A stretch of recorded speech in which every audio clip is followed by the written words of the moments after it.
بسم اللہ الرحمن الرحیم۔ اما پارہ کے سورہ انفطار کے سبق نمبر 4 میں خوش آمدید۔ آج کے سبق کے اندر ہم آیت نمبر 9 سے آیت نمبر 19 کے اختتام تک کی ترکیب اور تفسیر پڑھیں گے۔ کلا یہ حرف ردا ہے، ردا کا مطلب ہوتا ہے ڈانٹنا، بل یہ اعراض کرنے کے لیے استعمال ہوتا ہے۔ تو کذبون فعل ہے، اس میں یہ جو واو ضمیر ہے یہ بنے گا ذوالحال۔ با حرف جر الدین مجرور، جار مجرور مل کر اسی تو کذبون فعل کے متعلق ہوگا۔ یہ جو آگیا نا وَإِنَّ عَلَيْكُمْ لَحَافِظِينَ كِرَامًا كَاتِبِينَ يَعْلَمُونَ مَا تَفْعَلُونَ، یہاں تک یہ سارے کا سارا جو جملہ ہے اس ذوالحال سے بنے گا حال، یہ تینوں آیات۔ تو ذوالحال اپنے حال سے مل کر یہ جو تکذبون فعل ہے اس فعل کے لیے بنے گا فاعل، تکذبون فعل اپنے فاعل اور یہ متعلق سے مل کر جملہ فعلیہ خبریہ ہوگا۔ تو اس چیز کا آپ نے خیال رکھنا ہے۔ تو یہاں تک ترکیب ہوگی۔ اب یہ جو ہے نا وَإِنَّ عَلَيْكُمْ لَحَافِظِينَ كِرَامًا كَاتِبِينَ، اس کی ترکیب کریں گے تو یہ سارے کے سارا آپ نے ملا کر آپ نے اس سے بنانا ہے حال۔ اب آگے چلیں، یہ واو حالیہ ہے، ان حروف مشبہ بالفعل، علیکم جار مجرور مل کر یہ ثابتن کے متعلق ہو کر یہ جو ان ہے اس ان کی خبر واقع ہوگا، کیونکہ یہ جو جار مجرور ہے یہ میں نے آپ کو پہلے بھی بتایا تھا، یہ ان حروف مشبہ بالفعل ہے، اسی طریقے سے کانا ہے، افعال ناقصہ ہیں، یہ خبر تو بن سکتے ہیں، یہ اسم نہیں بن سکتے۔ اور یہ جو آگے ہے نا حافظین، یہ بن جائے گا اس کے لیے اسم۔ تو ان حروف مشبہ بالفعل اپنے اسم و خبر سے مل کر یہ جملہ ہو کر پھر یہ حال واقع ہوگا اس تکذبون کی واو ضمیر سے۔ اور یہ جو آگے ہے نا یہ والا کرامن کاتبین یعلمون ما تفعلون، ان دونوں آیات کا تعلق ہے اس حافظین کے ساتھ۔ کیسے تعلق ہے؟ یہ جو کرامن ہے یہ بنے گا اس حافظین کی صفت اول، آپ نے حافظین کو بنانا ہے موصوف، کرامن بنے گا صفت اول، کاتبین بنے گا صفت ثانی۔ اور یہ جو آگے ہے یعلمون ما تفعلون، یہ پورا جملہ ہو کر یہ بن جائے گا حافظین کی صفت ثالث۔ کیسے بنے گا اس کو دیکھ لیں۔ یعلمون یہ فعل ہے، اس میں واو ضمیر بنے گا فاعل، میم الف ما اسم موصول، تفعلون فعل، واو ضمیر فاعل، فعل فاعل مل کر جملہ فعلیہ خبریہ ہو کر ما موصول کا صلہ، موصول اپنے صلہ سے مل کر یعلمون کے لیے بنے گا مفعول، یعلمون فعل اپنے فاعل اور مفعول سے مل کر جملہ فعلیہ خبریہ ہو کر پھر یہ جو حافظین موصوف تھا اس موصوف کے لیے بنے گا صفت ثالث۔ تو حافظین موصوف اپنی تینوں صفات سے مل کر پھر یہ چونکہ ایک شبہ جملہ بھی ہے، کیونکہ حافظین اسم فاعل ہے اور اسم فاعل شبہ جملہ ہوتا ہے، تو یہ پورا جملہ ہو کر پھر یہ جو انا تھا اس انا کے لیے بن جائے گا اسم۔ تو انا حروف مشبہ بالفعل اپنی خبر مقدم اور اپنے اسم مؤخر سے مل کر یہ جملہ ہو کر پھر یہ حال واقع ہوگا تکذبون کی واو ضمیر سے، تکذبون یہ اس میں جو واو ضمیر ذوالحال ہے اپنے حال سے مل کر پھر یہ بن جائے گا اس تکذبون کا فاعل، تو تکذبون فعل اپنے فاعل اور اپنے متعلق سے مل کر جملہ فعلیہ خبریہ ہوگا۔ تو اس طرح آپ نے یہاں تک اس کی ترکیب کرنی ہے۔ آگے چلیں، ان حروف مشبہ بالفعل الابرار بنے گے اس کے لیے اسم، لام تاکید کا، فی حرف جر نعیم مجرور، جار مجرور مل کر یہ کائنون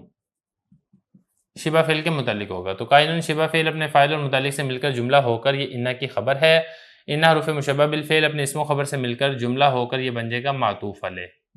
یہ جو آگے والا جملہ یہ معطوف ہے، اس کی ترکیب بھی بالکل ایسے ہی ہے۔ واو حرف عطف، ان حروف مشبہ بالفعل، الفجار اس کا اسم، لام تاکید کا، فی حرف جر جہیم مجرور، جار مجرور مل کر یہ بھی آپ کائنون شبہ فعل کے متعلق کریں گے، شبہ فعل اپنے فاعل اور متعلق سے مل کر جملہ ہو کر انا کی خبر ہے، ان حروف مشبہ بالفعل اپنے اسم و خبر سے مل کر پھر یہ جملہ ہو کر یہ بن جائے گا معطوف، تو معطوف علیہ معطوف سے مل کر جملہ عاطفہ ہوگا۔ اچھا، یہ جو ہے نا اگلی آیت یصلونہا یوم الدین، اس کو آپ علیحدہ جملہ بھی بنا سکتے ہیں کہ آپ اس کو بنائیں جملہ مستانفہ۔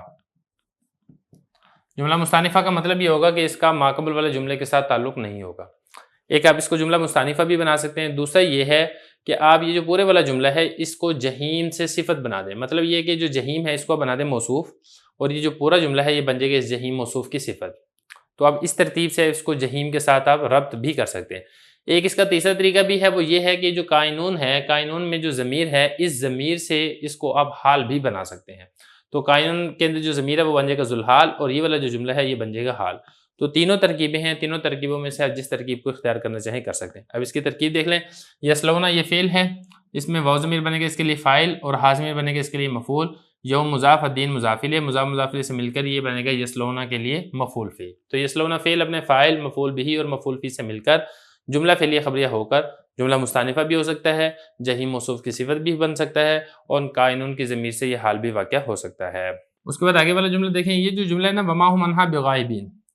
اس کو آپ یصلون سے حال بھی بنا سکتے ہیں۔ مطلب یصلون یہ جو فعل تھا اس میں واو ضمیر فاعل تھا نا، اس فاعل کو آپ بنا دیں ذوالحال، اور یہ جو پورے والا جملہ ہے یہ بن جائے گا حال۔ مطلب یہ ہوگا کہ وہ جو کافر لوگ ہیں یا بدکار لوگ ہیں وہ قیامت والے دن جہنم میں داخل ہوں گے اس حال میں کہ وہ جہنم سے غائب ہونے والے نہیں ہوں گے۔ تو جب آپ نے حال بنانا ہے تو آپ نے ترجمے میں حال والا ترجمہ کرنا ہے، اور یہ والا جو جملہ ہے آپ اس کو جملہ مستانفہ بھی بنا سکتے ہیں کہ اس کا ماقبل کے ساتھ ربط نہ ہو، تو دونوں طریقوں کی آپ ترکیب اختیار کر سکتے ہیں۔ اب اس کی ترکیب دیکھ لیں، واو اس کو اگر آپ حال بنائیں گے تو یہ واو حالیہ بن جائے گا، اور اگر آپ اس کو حال نہیں بنائیں گے، یہ جملہ مستانفہ ہے تو یہ واو مستانفہ ہوگا۔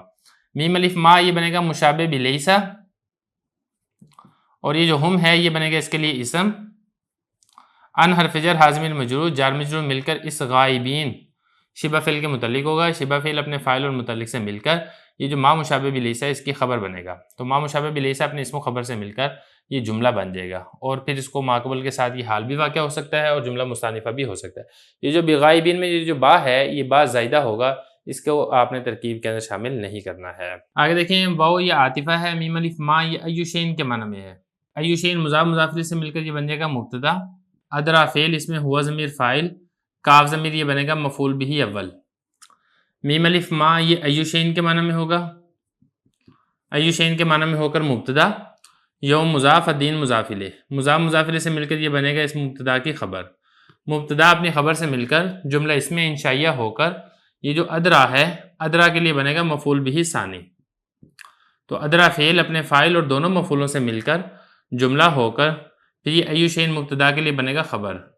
مبتدا اپنی خبر سے مل کر جملہ اسمیہ خبریہ ہو کر یہ بن جائے گا معطوف علیہ۔ آگے بھی بالکل ترکیب ایسے ہی ہے، ثم حرف عطف، میم الف ما یہ مبتدا بنے گا ایو شین کے معنی میں ہو کر، ادرا فعل اس میں ہوا ضمیر فاعل، کاف ضمیر مفعول بہ اول، میم الف ما یہ دوبارہ ایو شین کے معنی میں ہو کر مبتدا، اور یوم الدین یہ بنے گا اس مبتدا کی خبر، مبتدا اپنی خبر سے مل کر جملہ اس میں انشائیہ ہو کر یہ ادرا کے لیے بنے گا مفعول بہ ثانی، تو ادرا فعل اپنے فاعل اور دونوں مفعولوں سے مل کر جملہ ہو کر پھر یہ بن جائے گا مبتدا کی خبر، مبتدا اپنی خبر سے مل کر جملہ اس میں خبریہ ہو کر یہ بن جائے گا معطوف، معطوف علیہ معطوف سے مل کر جملہ عاطفہ ہوگا۔ آگے دیکھیں، یوما یہ بنے گا مضاف، لا تملک فعل، نفس یہ بنے گا اس کے لیے فاعل، لام حرف جر، نفس مجرور، جار مجرور مل کر اس لا تملک فعل کے متعلق، شیعہ یہ بنے گا لا تملک کے لیے مفعول بہ، تو لا تملک فعل اپنے فاعل متعلق اور مفعول بہ سے مل کر جملہ فعلیہ خبریہ ہو کر یوم مضاف کے لیے بنے گا مضاف الیہ، یوم مضاف اپنے مضاف الیہ سے مل کر یہ اذکروا فعل محذوف کے لیے بنے گا مفعول فی، اذکروا فعل اس میں واو ضمیر فاعل، اور یہ پورا جملہ یہاں تک شیعہ تک یہ بنے گا اس کے لیے مفعول فی، تو فعل اپنے فاعل اور مفعول فی سے مل کر جملہ فعلیہ انشائیہ ہوگا۔ اس کے بعد آگے دیکھیں، الامر یہ بنے گا مبتدا، یوما مضاف، از مضاف الیہ، مضاف مضاف الیہ سے مل کر یہ ثابتن شبہ فعل کے لیے بنے گا مفعول فی، للہ جار مجرور مل کر اسی ثابتن شبہ فعل کے متعلق ہوگا، ثابتن شبہ فعل اس میں ہوا ضمیر فاعل، شبہ فعل اپنے فاعل مفعول فی اور متعلق سے مل کر جملہ ہو کر پھر آپ نے اس کو بنانا ہے اس مبتدا کی خبر، مبتدا اپنی خبر سے مل کر جملہ اسمیہ خبریہ ہوگا۔ ترکیب کے بعد اب چلتے ہیں تفسیر کی طرف۔ آیت دیکھیں، کلا بل تکذبون بالدین، گزشتہ آیات کے اندر اللہ تعالیٰ نے جو انسان کے اوپر نعمتیں کی تھیں ان نعمتوں کا بیان تھا، ان نعمتوں کا تقاضا تو یہ تھا کہ انسان اللہ تعالیٰ کا شکر ادا کرتا، لیکن انسان کا کردار یہ ہوا کہ اس نے ہرگز اللہ تعالیٰ کا شکر ادا نہیں کیا، غرور اور تکبر کو ترک نہیں کیا، بلکہ غرور اور تکبر کے اندر اتنا زیادہ آگے بڑھ گیا کہ وہ بدلے کے دن یعنی قیامت کے دن کو جھٹلانے لگ گیا، اس کا انکار کرنے لگ گیا۔ اگر یہ انسان جزا سزا کا قائل ہوتا، بدلے کے دن کا قائل ہوتا کہ مجھے میرے اعمال کا بدلہ دیا جائے گا، تو یہ ہرگز غرور اور تکبر نہ کرتا اور اللہ تعالیٰ کی اور قیامت کے دن کی تکذیب بھی نہ کرتا۔ تو یہ اللہ تعالیٰ فرما رہے ہیں بلکہ ہوا یہ کہ تم بدلے کے دن کو جھٹلانے لگے ہو، اس کا انکار کرنے لگے ہو۔ آگے دیکھیں، وَإِنَّ عَلَيْكُمْ لَحَافِظِينَ كِرَامًا كَاتِبِينَ يَعْلَمُونَ مَا تَفْعَلُونَ۔ مقصد یہ ہے کہ کفار جو اللہ تعالیٰ کی آیات کی تکذیب کرتے ہیں، ان کی جو دیگر بداعمالیاں ہیں، برے اخلاق ہیں، بری صفات ہیں، بری کرتوت ہیں، یہ سارے کے سارے محفوظ کیے جا رہے ہیں۔ اللہ تعالیٰ کی جانب سے ایسے فرشتے ان کے اوپر مقرر ہیں جو کہ باعزت ہیں، معزز فرشتے ہیں، ان کے سارے اعمال کو وہ لکھ رہے ہیں اور ان کے علم کے اندر ہے جو کچھ بھی یہ برے اعمال کریں۔ اللہ تعالیٰ نے فرمایا نا، یعلمون ما تفعلون، جو کچھ تم کرتوت کرتے ہو، برے اعمال و اخلاق ہیں اور اسی طریقے سے برے کرتوت ہیں، سارے کے سارے فرشتے جانتے ہیں اور ایک ایک چیز کو نوٹ کر رہے ہیں۔ کل قیامت کے دن یہ سارے کا سارا تمہارے سامنے آ جائے گا، تمہارے اعمال نامہ، اور اس کی وجہ سے تمہیں عذاب کا سامنا کرنا پڑے گا۔ اس کے بعد آگے دیکھیں، ان الابرار لفی نعیم وان الفجار لفی جحیم۔ مقصد یہ ہے کہ جب فرشتے اعمال لکھ رہے ہیں تو قیامت کے دن جب یہ اعمال پیش کیے جائیں گے اور اس کے اندر شرکیہ افعال ہیں اور اسی طریقے سے کفر ہے، دیگر برے اعمال ہیں، یہ ساری کی ساری جب بدعمالیاں ان کے سامنے آ جائیں گی تو اس کا نتیجہ یہ نکلے گا کہ جو بدکردار لوگ ہیں، اللہ تعالیٰ کے نافرمان لوگ ہیں،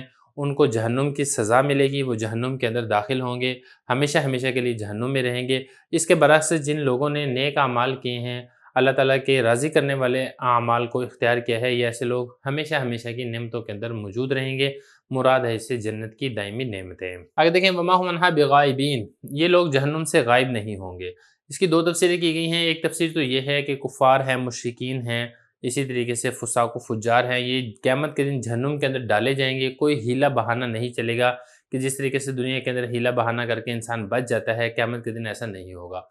اور دوسری اس کی تفسیر یہ کی گئی ہے کہ یہ لازمی طور پہ جہنم کے اندر داخل ہوں گے، یہ اس سے غائب نہیں ہو سکتے۔ جیسے دنیا ہے نا، دنیا کے اندر انسان چھپ جاتا ہے یا رشوت وغیرہ دے کے اپنے آپ کو بچا لیتا ہے، کل قیامت کے دن انسان نہ تو چھپ سکے گا اور نہ ہی کوئی رشوت وغیرہ دے کے یا سفارش وغیرہ کروا کے اپنے آپ کو جہنم کے عذاب سے بچا سکے گا۔ اس کو بعد آگے دیکھیں وما ادراک ما یوم الدین، اے محبوب آپ کو کیا معلوم قیامت کا دن کیا ہے؟ پھر آپ کو کیا معلوم قیامت کا دن کیا ہے؟ وہ دن ایسا ہوگا جس دن کوئی جی کسی جی کے کچھ کام نہ آ سکے گا اور حکم اس دن اللہ ہی کا چلے گا۔ یہاں پہ قیامت کے دن کا سخت ہونا یہ بتایا جا رہا ہے اور اس کی سختی کو تکرار کے ساتھ ذکر کیا جا رہا ہے۔ اب یہ جو تکرار ہے نا، بار بار یہ پہلے یہ والا ذکر کیا گیا، پھر اس کے بعد دوبارہ یہ ذکر کیا گیا، پھر اس کے بعد آگے اس دن کی کچھ صفات ذکر کی گئیں، اس سے قیامت کے دن اور جزا کی شدت اور ہولناکی کو بیان کرنا یہ مقصد ہے کہ جو قیامت کا دن ہے وہ اتنا شدید اور ہولناک ہوگا کہ نبی کریم صلی اللہ علیہ وسلم ان کو بھی اس کی مکمل حقیقت کا علم نہیں ہے۔